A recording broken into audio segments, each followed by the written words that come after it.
Get $50 instantly when you play your first $5 on Prize Picks. When you use the promo code welcome to Light Years. Tommy, I just got one thing to say to you. That's why you fucking get Jimmy Butler. That's what there's praise to go around. That felt like one of the biggest wins of the season, especially after the disappointment of last night. But I just want to start with number 10. I'm still not used to him being number 10. Just a little bit weird. I like it. I do like the number 10, the playmaker number. But wow, what a fucking performance there. That was I feel like, someone was actually going back and forth with you and me on Twitter about like, ooh, Jimmy's good, but I don't know if this playoff Jimmy thing is real. That's playoff Jimmy for me. First of all, Sam, definitely time to give you your flowers on this a little bit. You were very staunchly in the trade for Jimmy camp. And it just, I still think, funny enough, I still think there's another level he can get to, not like a huge leap, but another mini level he can elevate to. And because I've talked about this a little bit, his game just takes so much energy because of how physical he plays. And that's tough to do for an 82 game season. But I mean, he was spectacular tonight. He was the best player on the floor in a game that included Giannis and Dame. And I mean, we'll get to this as well. But part of the reason Giannis looked normal is because Draymond gave an absolute defensive masterclass tonight. He was as good as you can expect on that end. But yeah, Jimmy was he was incredible. I mean, he created almost everything late in the game, made tough shots, key defensive plays. I mean, whatever the Jimmy experience is, if you want to crystallize it into one game, it's what we saw tonight. Dude's just a winner. I don't even know how else to put it. We describe him ultimate feel of time and situation, knowing when to press offensively, when to get other guys going. I mean, he finished with 10 assists tonight. I don't know. It felt like it could have been 15, could have been whatever. Like, he is truly one of those guys where you don't even need to look at the box score. You just feel him all over the game. Pods going off that. Pods, by the way, welcome back. Had a great game today, but Jimmy just setting him up at the end there. It was the full package from him. And for me, the key Jimmy stretch was really the third quarter, because that was an ugly quarter. That was where our scenario was like, man, I don't know where they're going to get offense from. They haven't scored. And then, Milwaukee was catching fire, and they kind of pissed away. What was that? 17-point lead? Yep. Was that what they got up to? Something in that range. And they were, the pre-Jimmy Warriors, they lose that. Not even a question. They can get up on a game, they can hit some shots, and the other team kind of presses a little bit and everything falls apart. This one, he made a couple plays on defense, get them a couple easy baskets, and then he hits that ridiculous 3-pointer. And I mean, I thought honestly the sequence of the game might have been Milwaukee gets it up to 6. Buddy gets a steal and hits a 3. Buddy, I thought was pretty good tonight. For the most part, Buddy's always very volatile, but he was key tonight on a night where they needed some extra scoring because obviously Steph is out. So I thought Buddy was good. He had a big 3 to start the fourth quarter as well. But yeah, Buddy gets a steal and a 3, and then Warriors get another bucket somehow. Then right at the end of the quarter, Jimmy gets griffs and gets fouled on that 3. But the 3 points still count the same if they call the foul, and then he obviously gets I think it was technically a 3-point play. It looks like a 4-point play at first to start that fourth quarter. But yeah, that little stretch of the game, he just kind of settled everything down, took over, and turned it from what was almost looking like could turn into a double-digit loss for a quick minute there, turned it back into a competitive game, and then obviously they closed it out down the stretch with some really, really solid defense, and Jimmy just orchestrating everything. No Steph tonight, rested. He needed a rest. The most frustrating thing about the Denver loss was when it was going in real time, I was like, man, they just should have sat him. Now they're just going to blow this going the whole way. Anyway, that's in the rear view right now. I think the thing that stands out to me most about this game without Steph is how much this team takes on Jimmy and Draymond's identity. This is a scrappy, physical, defensive-minded team. There are definitely lineups, Steve, throughout there. Honestly, most of them where I'm just I don't know where the offense is coming from here. But just elite defenders, elite, like just get every loose ball. Like I really thought that was the difference of the game tonight. They literally beat Milwaukee to every loose ball, got extra possessions out of it. They're not the bigger team. And all those things translated to the win at the end. Yeah, I mean, they shot 41%. The Warriors now shot 41% of the field, 18 turnovers, but still managed to pull that win out because I think they probably out-rebounded Milwaukee, 52 rebounds as a team.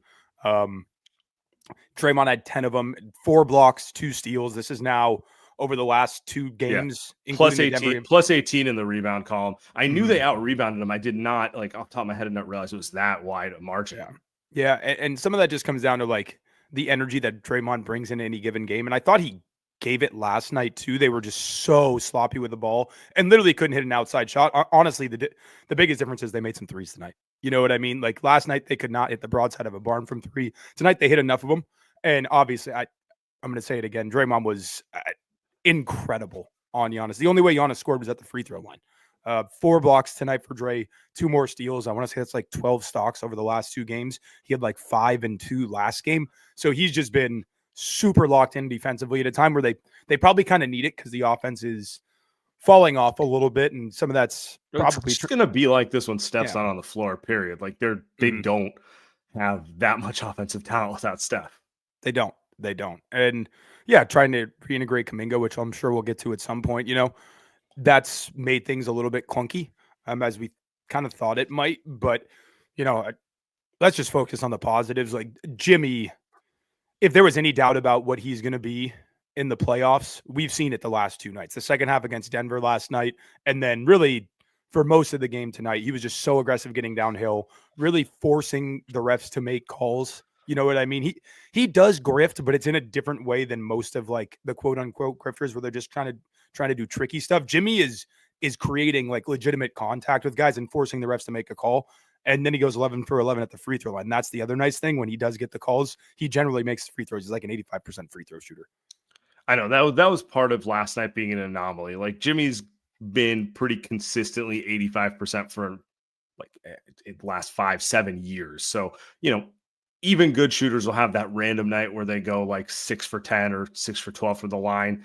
But that's not who he is. And tonight's, you know, just rebounded that. Let's start Draymond though, because I understand why he annoys people, and I understand why that's clouded people's opinion of how good a player he is.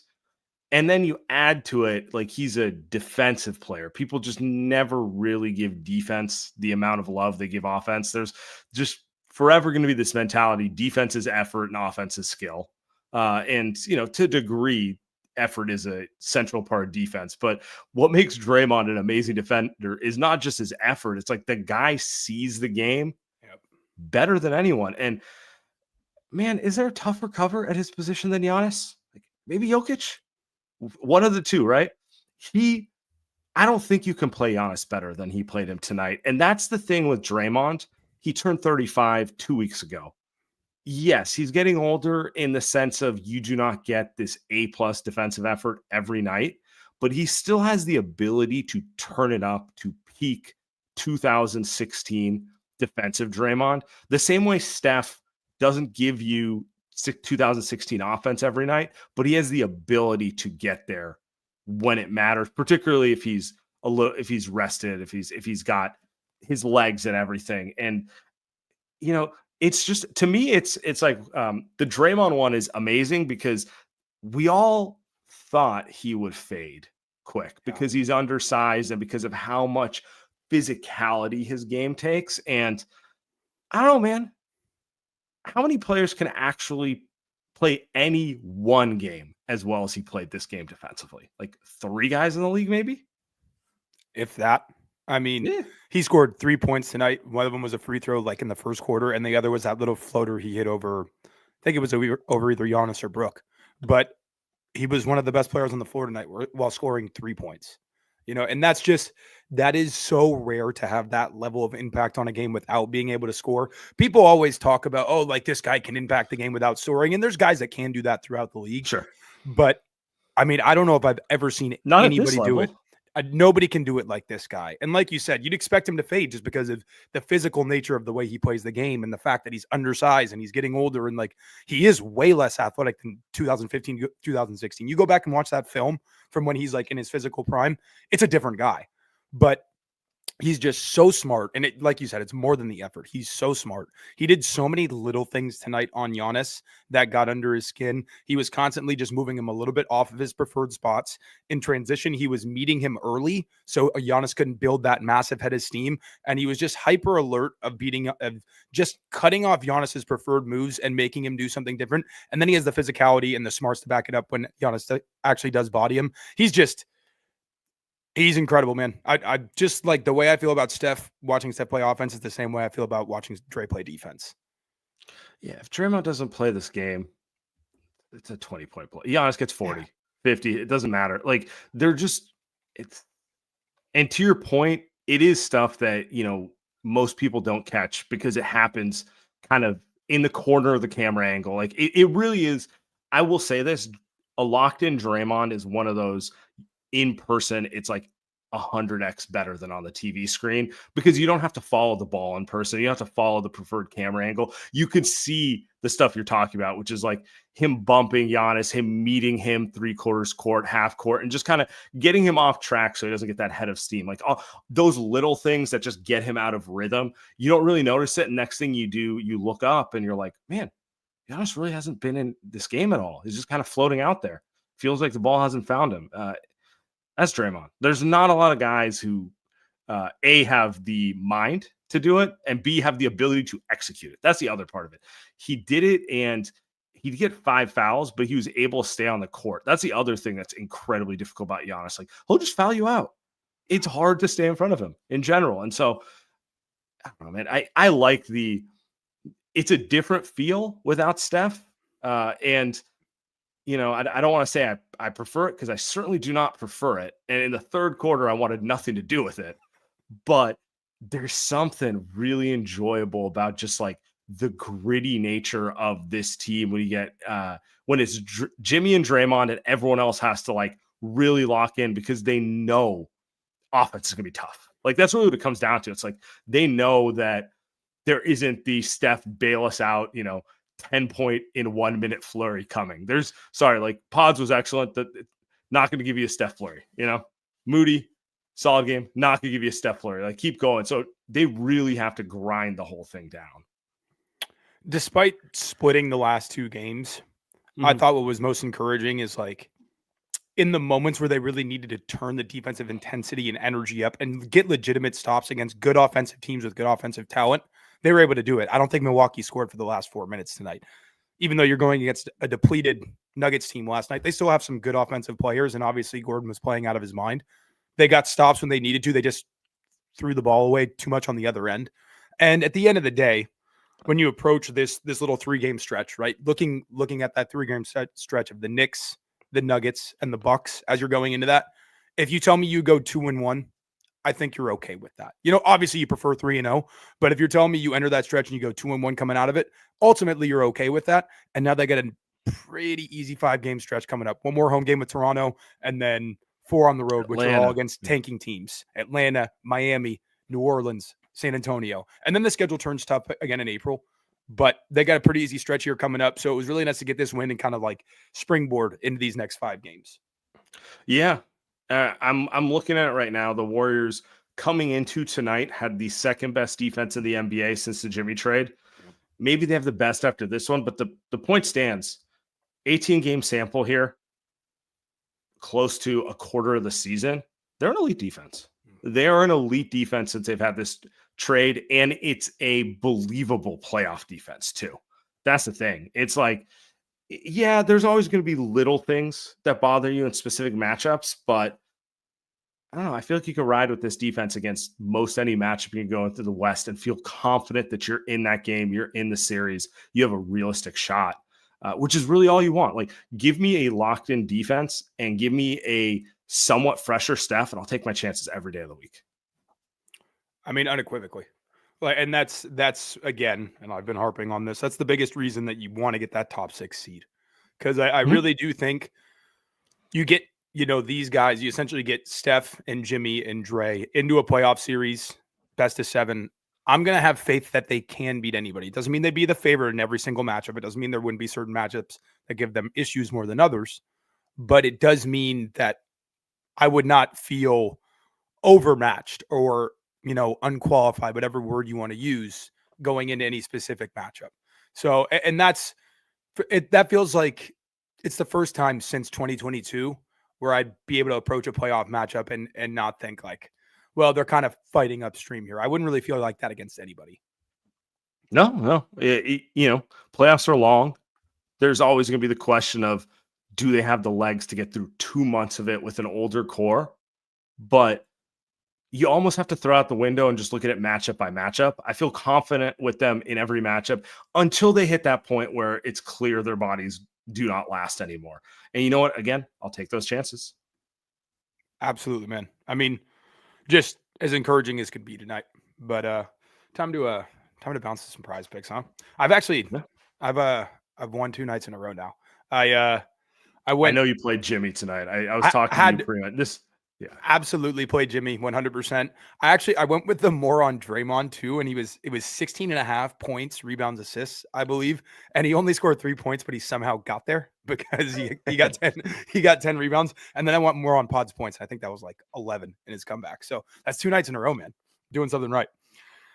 Anyway, Light Years Podcast is brought to you by Prize Picks. Run your game all season long on Prize Picks. Prize Picks is the best place to get real money sports action. With over 10 million members and billions of dollars in awarded winnings, Prize Picks has made daily fantasy sports accessible to all. You just pick more or less on at least 2 players to win up for a shot to win up to 1,000 times your cash. Prize Picks puts their members first, so all withdrawals are fast, safe, and secure. When my picks hit, I get my money in as quick as 15 minutes. Prize Picks also offers weekly promotions that can lead to big payouts like Taco Tuesday. Each Tuesday, Prize Picks discounts select player projections up to 25% to provide even more value for your lineups. So download the app today and use code LIGHTYEARS to get $50 instantly when you play your first $5. That's $50 instantly when you play your first $5. Prize Picks, run your game.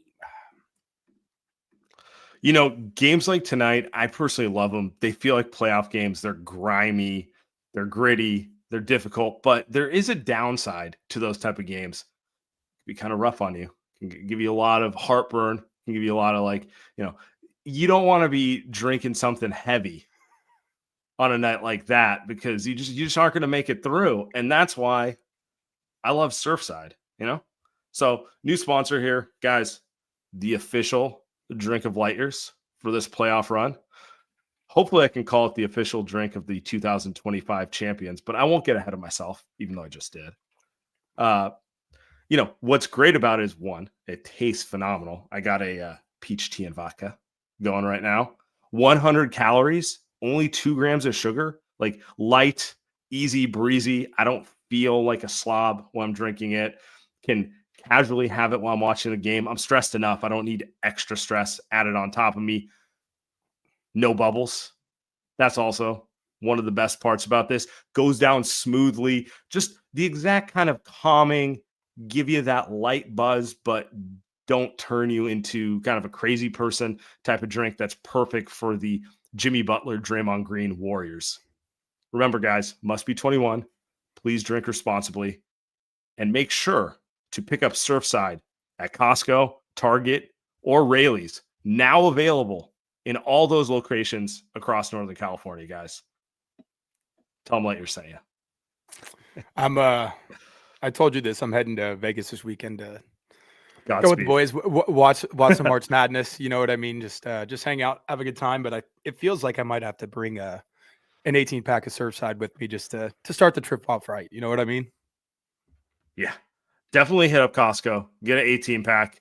It will be 1/10 the price of anything you buy in Vegas. Oh my God! Just for that reason alone, you got to stay one step ahead of it. Pod's returning. Let's talk some of the other guys on his team. Obviously, Jimmy and Draymond deserve all the headlines from tonight's game, but I felt like Pods has been missing the last couple of games. You kind of, in some ways, he's one of those guys that you feel his impact sometimes more when he's not there. I thought he was excellent. He came through big in the fourth quarter here. Just another guy who makes the right play, gets to every loose ball. hit his shots tonight. The 3-point shots are really coming around nicely there. Yeah. I don't know. I'll give the floor to you on Pods right now. Yeah, like you said, I think it was very obvious over the last couple games specifically, as Kuminga's reintegrated and they're obviously finding somewhat of a new identity offensively. Yeah. They needed that other ball handler, another guy who could make quick decisions, who's going to go to the right place with the ball, like you said, and who can kind of like stem the tide a little bit when Steph or Jimmy are just tired because they're old. You know what? Like they were running Gary at point guard for some of these games, like when Pods was out, and Gary's done a great job. He's been fantastic lately, just in general, but that's not really what you want. Apparently 50% 3-point shooter now. Crazy. Which is nice. I'll take it. He's just like Gabe Vincent now, apparently, because Jimmy's on the floor with him. But no, they really, I think not having Pods really started to show, kind of starting with the New York game when they started going up against some higher level of competition. And look, I mean, if he shoots the ball like this, that's an entirely different player. He's been 37, 38% for the last 30 or so games now. And something that they honestly really missed too was his rebounding. He constantly gets tough rebounds. He does a great job of screening out. Like he's always kind of in the right spot. So even if he's not getting the rebound, he's putting a body on somebody. He's clearing space for somebody else. So yeah, he's just super impactful. And even when he doesn't score the ball great, he can still affect winning. But if he scores like that, I mean, he will close a good amount of their playoff games this year. I also think this is true for GP2, but it's been true for GP2 for a few years, at least when he's been healthy. He's figured out exactly how to play off of the core guys and make that extra pass, crash the glass. They're playing small. When you play small, you need to get rebounding from your guards. Pods and GP2 are two of the best in the league at just understanding that, getting to every loose ball. To your point, Jimmy was more ISO heavy than a traditional Warriors team tonight, and it was by necessity. Like running a motion offense with the group they had out there wouldn't have really made a bunch of sense. Sometimes you just need to put the ball in Jimmy's hands, let him run a pick and roll, and let him do his thing. But then when Pods comes in, he gets a kick out. He can either shoot the ball or he can make that quick second decision. He can cut and move off of guys. Just understanding exactly. It's why he got some of those Derek White comps last year. And I don't think it's a 1-for-1, but I think it's to that idea of like, well, he's not really a point guard, but he's a playmaker. But he just knows how to exactly play off of guys. And it's one of those things where, in a different context, you can kind of watch him play and you're like, man, I don't know. This guy just doesn't seem all that great. But you put him around good players, he's going to make them better. He's going to amplify them. It's all the things Steve Kerr talks about, who connects plays, makes everyone around him better. And I don't know, like I'm watching this, they are going to be undersized in the playoffs, but it's hard not to see how guys like Pods or GP2 or Moody are not the primary options closing around, obviously Steph, Jimmy, and Draymond when they go into games. And honestly, they are small, but they fight enough. And it's a mismatch nightmare for most opponents when you go that small too. Yeah, and one of the biggest things is when you go small, you have to be able to rebound. You have to have kind of elite positional rebounders, and they do.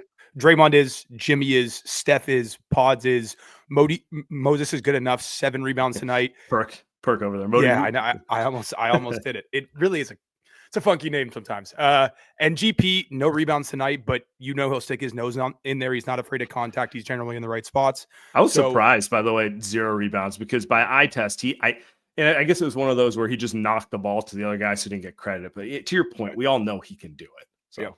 Yeah, but yeah, if you're going to play that small, you have to be able to rebound. That would always be the biggest concern. And again, there will be specific matchups where it's a bigger issue than others. But like, if you got to go small against OKC, that doesn't really concern me much. Or, Houston, it doesn't concern me a ton. They kind of play small anyway. Memphis, a little bit of a concern. Yeah. Lakers, probably a bit of a concern, but they're not huge. They don't have a center, but they're kind of big across the board. Like it'll vary, right?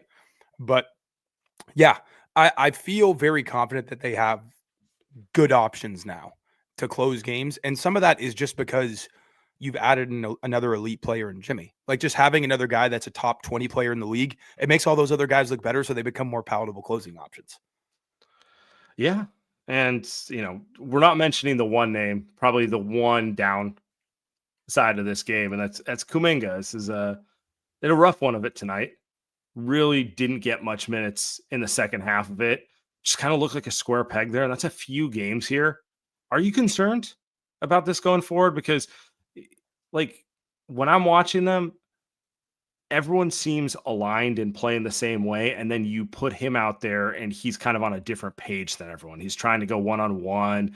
He's, he gets his ISO in the post. He's not as good as Jimmy at it. So it's kind of a wasted possession half the time. He's not one who's traditionally rebounding or getting every loose ball. He just feels kind of lost in this current Warriors team. And you can say it's only been 4 games, and that's true. And they should continue to give him opportunities because end of the day, I do think they need him to play some role by the time they get to the playoffs. So we got another, 12 to 13 games to figure it out. But just watching a game like tonight,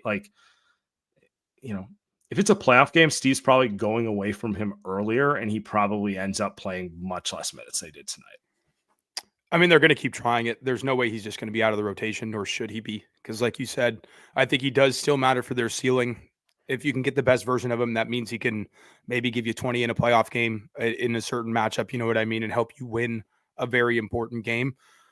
But yeah, I mean, I'm absolutely concerned about it. It's been really, really clunky outside of that Sacramento game, and they're a sieve defensively. So that's part of the reason why it probably looked good. They really don't care about defending. So yeah, you'd be kind of dumb to be not concerned about it at this point. And tonight was obviously the worst he's looked so far.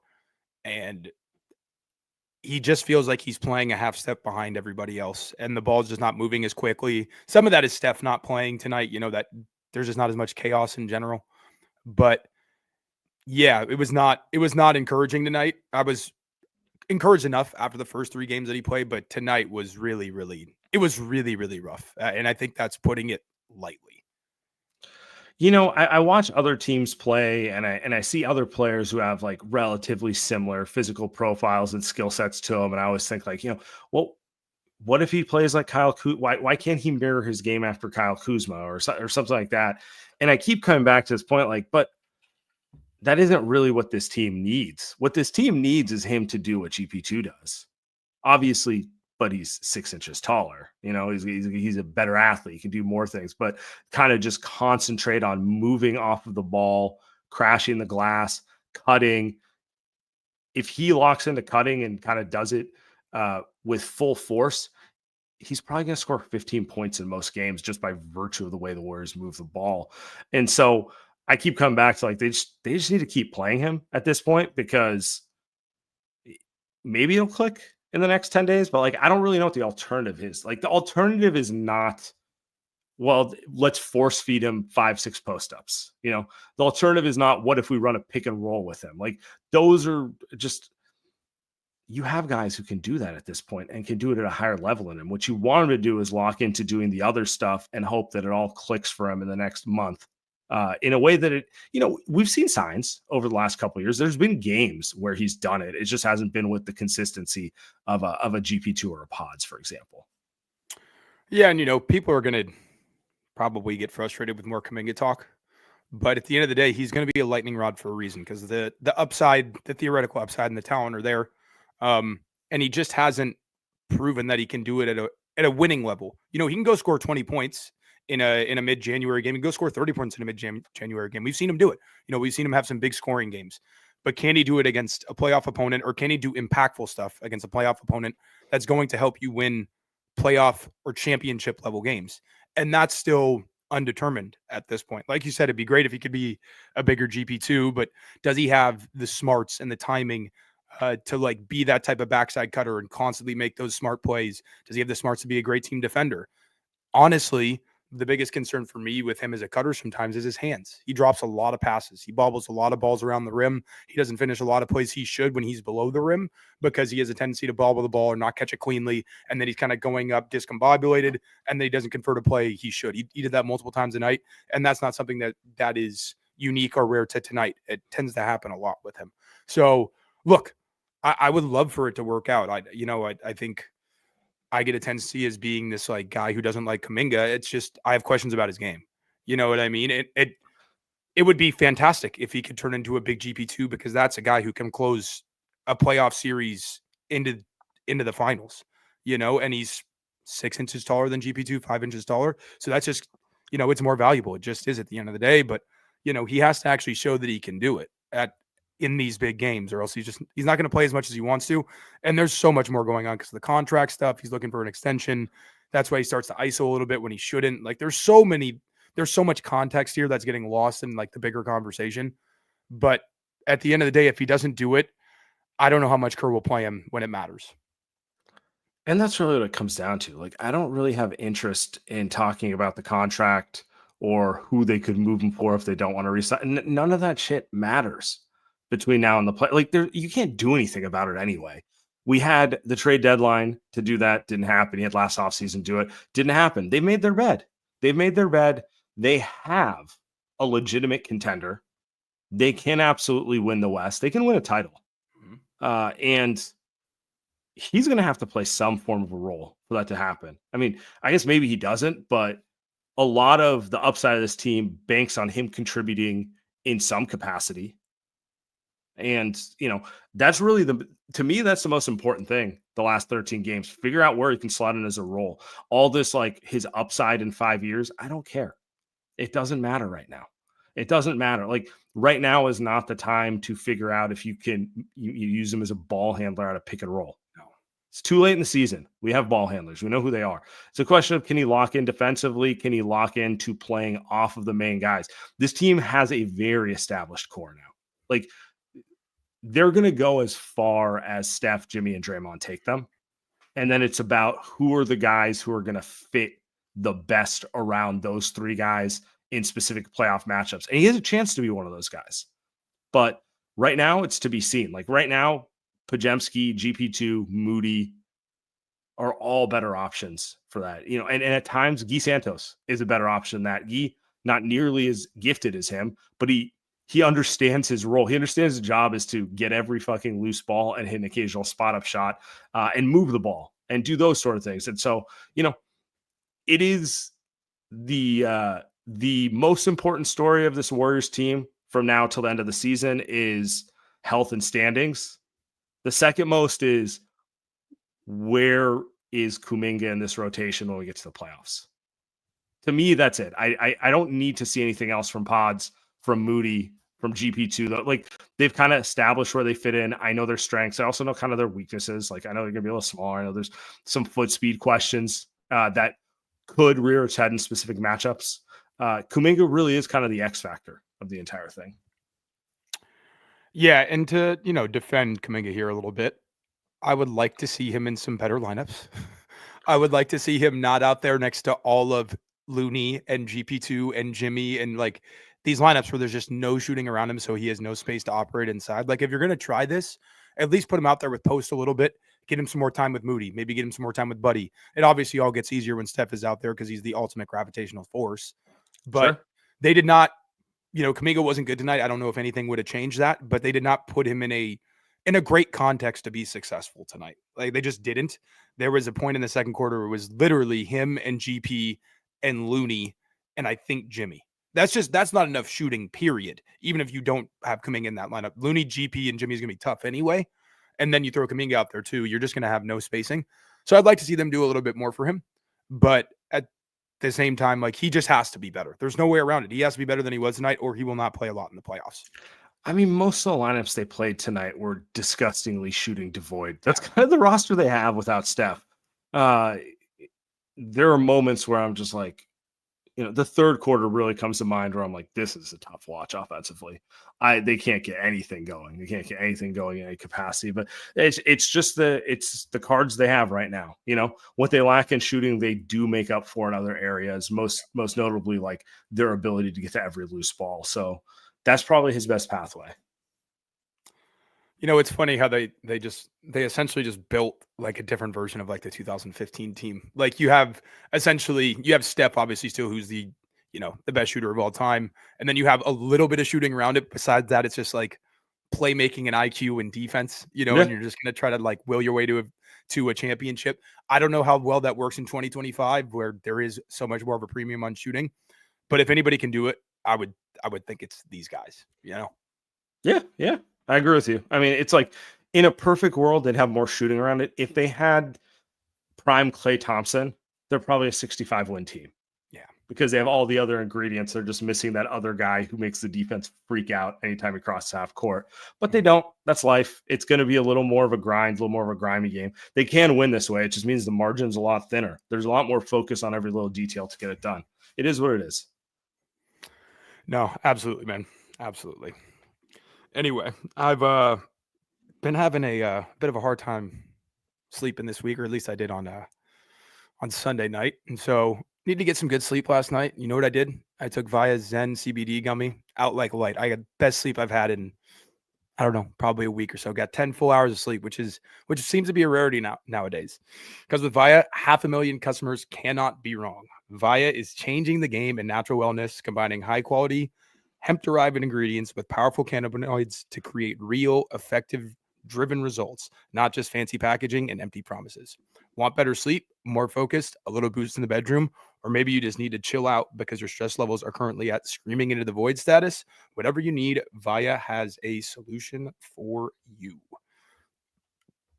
Unlock the power of nature with Via's organic and vegan hemp extracts, perfect for relaxation and rejuvenation. Via is the only lifestyle hemp brand. They use compounds found in hemp along with active plant extracts to create products, each with a specific effect in mind. Whether you want to get better sleep, ease anxiety, enhance your mood, or just get high, they have something for you. So if you're 21 plus, check out the link to Via in our description and use the code LIGHTYEARS to receive 15% off and free shipping on orders over 100. And if you're new to Via, you get a gift free of your choice by just selecting Light Years Podcast in the dropdown. That's the best way to support our show. So enhance your everyday with Via. Guys, I'm trying to get myself back into shape, trying to get back on the path of fitness and wellness. And, Surfside helps with that, keeps me, a little ahead of that. And obviously I got my DEXA scan at BioSpec and everything. But another very important part of this whole journey is eating better. None of that shit really matters if you're just putting crap in your body over and over again. And so what Factor really has done for me is it's made it easy to eat healthy. Factor has chef-made gourmet meals that make eating easy. They're dietitian approved and ready to heat and eat in under 2 minutes so you can fuel right and feel great no matter what life throws at you. Factor arrives fresh and fully prepared, perfect for any active, busy lifestyle. Lose up to 8 pounds in 8 weeks with Factor Keto Meals. Based on randomized, controlled clinical trials with Factor Keto, results will vary depending on diet and exercise. With over 40 options across 8 dietary preferences on the menu, it's easy to pick meals tailored for your goals.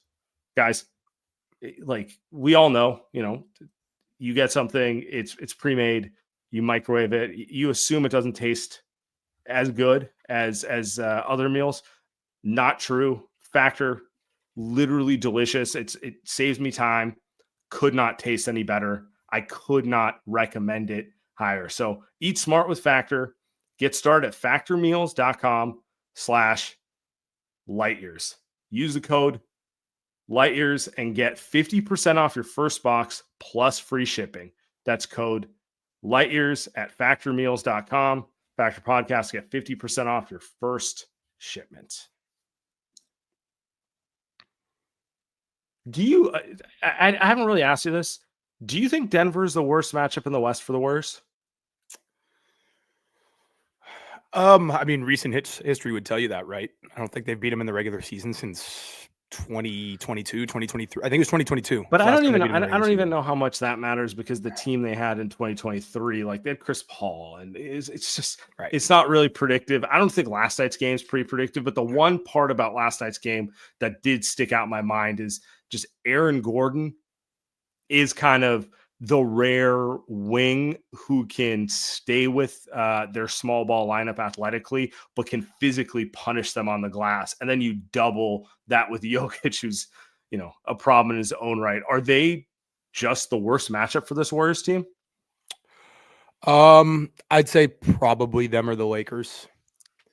So it's one of those two, and I don't think there's probably even really like a close third. I'd feel very confident against any of the other top 6 teams in the West, but those two would give me a little bit of cause for concern. But I do think there's ways that the Warriors can kind of pick at the Nuggets' weaknesses too. Like they'll, especially now with Jimmy, they'll be able to attack Denver. They'll really be able to attack Murray and Jokic in pick and roll and just in mismatch hunting. You know what I mean? Like they'll be able to get Jimmy onto Murray on switches and take him to the mid post and create offense like that. Obviously, Steph in pick and roll or really any screening action with Jokic, even if it's off ball, is going to create a lot of issues for Denver.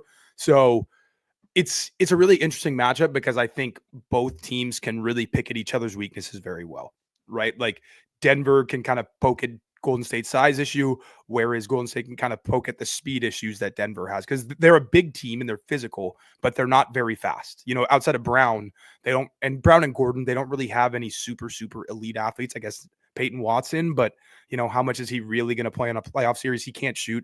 Feels like the Warriors would kind of play him out of a 7-game series. So yeah, I think it's a really interesting matchup if nothing else. But yeah, it's them or the Lakers in terms of the teams I probably wouldn't want to see early on in the playoffs, especially with outside of your core, you really have a younger group. So you'd like to play a team where you can maybe have a little bit of an easier series so those younger guys can build some confidence. The Lakers are an interesting one for me because I would do the Luka for AD trade, 11 out of 10 times. But I'm not convinced it makes them a tougher matchup for the Warriors.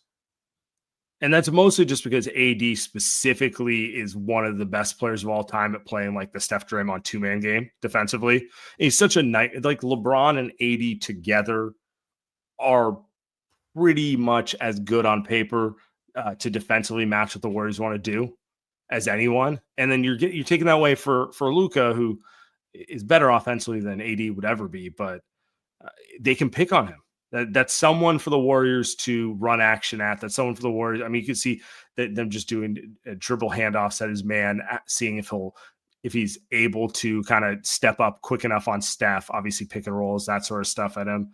I don't know. They're going to be tough because it's 2 elite players, and the Laker whistle exists. But I'm just not sure. I don't know. Especially since like the Luka part is, I think he's going to be back to being who he fully is by the playoffs, but he hasn't been the Luka that we're used to the last year change. It's been very uneven. And maybe Nico was right. Maybe he was right. Maybe Luka's over the hill. Maybe he's past his prime. No, but it's funny. I've actually had some conversations offline with people about this exact thing. I think specifically maybe for a Warriors matchup, swapping AD for Luka does make that matchup tougher for the Lakers. Whereas AD just felt like he was just such an issue. Like you said, he's so good at defending that Steph Draymond 2-man game. He can really, and not just a 2-man game, but the way he can muck up their off-ball actions, because essentially the Lakers could just top block everything, force everything into AD, and then they were pretty disappointed about covering stuff on the backside of actions. And now, and also it just felt like he crushed the Warriors and on every big offensive rebounding opportunity over the past 3 seasons. It felt like he got every big offensive rebound, and that's just not there anymore. They're still a big team positionally, even though they don't have like a great center. They still have good overall size, but they will not be able to dominate the Warriors on the glass like they did with AD. And like you said, now they can go with Luka. Reeves is a solid defender, but feels like they can pick on him. And there's other spots they can poke at a little bit. Probably like if you're going to play Jackson Hayes, good luck. He's going to get so lost in all their off-ball stuff. So yeah, it's a little bit easier of a matchup. But at the end of the day, if I'm looking at LeBron on the other side, he just knows this team so well. He knows what they want to do so well. It's always going to cause concern because they're going to game plan it perfectly in that locker room. Yeah, I was going to say, like with Luka, the ceiling's higher. They can do more things. They are ultimately going to be more dangerous in the long run. It's just the AD version of them had a very specific thing that exploited the Warriors' single biggest weakness. And they don't have that like easy to go to thing anymore. Yeah. What a big win tonight. I'm back in a good mood. I wanted to fire everyone last night. Now I'm back in a good mood. Everyone is good again. Warriors going to win the title. Things are great. Absolutely. Go ahead. I was going to say, let's do a quick standings watch, and then I had a question for you on March Madness. We can get out on that. Because I haven't finalized my bracket, so. I haven't either. That's not useful for me anymore.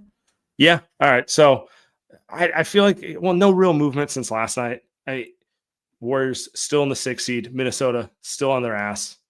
Still 2.5, 3 games behind the 4 or 5 things. We'll see. We'll see. To your point, they have a very easy stretch coming up right now, and that's probably their best chance at creating separation is probably the next 5 games. Absolutely, especially because the Clippers they beat the Cavs tonight because of course they did, because nobody in the West ever fucking loses anymore. But the Clippers got like the Thunder, the Knicks, they got the Cavs again, they got the Magic, and they got like another top tier team coming up. So the Clippers are going to probably drop at least 2 of their next 5 or 6 games. So you think if the Warriors can win, God, what, you'd be disappointed if you don't get at least 4 out of 5 in this next 5 for the Warriors: Toronto, Atlanta, Miami, New Orleans, and San Antonio. You got to get at least 4 of those, even though 4 of them are on the road. You got to get all 5 of them. Sorry. You got to win. Yeah.